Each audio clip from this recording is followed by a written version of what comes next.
আজিজিয়া টাওয়ারের পাশে ঘুরে দেখে যাবেন অবশ্যই। বড় ভাই, এটা কোন জায়গা? আকাশ ভবন মার্কেট, চায়না, হংকং, মংকং, যত কিছু রাষ্ট্র। কাতারের বুকে পুরা ইউরোপ। কাতারে এমন একটা দৃশ্য আছে যা দেখার মতো।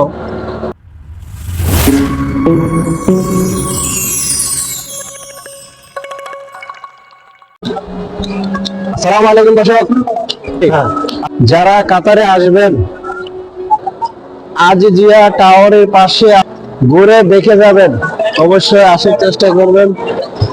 আজিজিয়া টাওয়ারের পাশে সবাই আসবেন, অবশ্যই দেখার চেষ্টা করবেন। আর আমার এই ভিডিওটি বেশি বেশি করে শেয়ার করে দিবেন। পুরা ইউরোপ।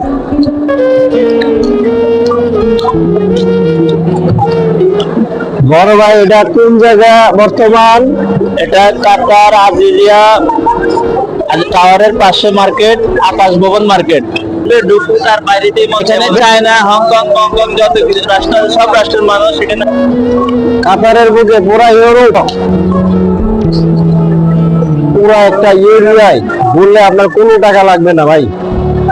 আগে যে কাতার আসলে আমরা কোনোদিন ভাবি নাই যে কাতারে এমন একটা দৃশ্য আছে যা দেখার মতো। ঢুকলে বের হওয়ার মানে সারাদিন আপনি ঢোকার পরে আপনি দেখতে পাবেন, ঘুরে ফিরে দেখতে পাবেন, আপনার বাইরে হওয়ার ইচ্ছা হবে না। কারণ এখানে যা আসলে দেখতেছি আপনার, এটা ইউরোপেও আমরা মিডিয়ার মাধ্যমে দেখি নাই। পুরো একটা ভাই, যারা কাতারে থাকেন একবার হলো আসার চেষ্টা করবেন ভাই। এটা আজিজিয়া টাওয়ার, আজিজিয়া টাওয়ারের পাশে ভাই। ঠিক আছে ভাই, সবাই ভালো থাকবেন, দোয়া রাখবেন। আর আজিজিয়া টাওয়ারের পাশে যে মার্কেট আছে, এই মার্কেটটা আপনারা ঘুরে দেখার চেষ্টা করবেন একবার হলো। ঠিক আছে, সবাই ভালো থাকবেন। আশা করব কাতারে আসার পর জায়গাগুলা ঘুরে দেখার চেষ্টা করবেন। ধন্যবাদ সবাইকে।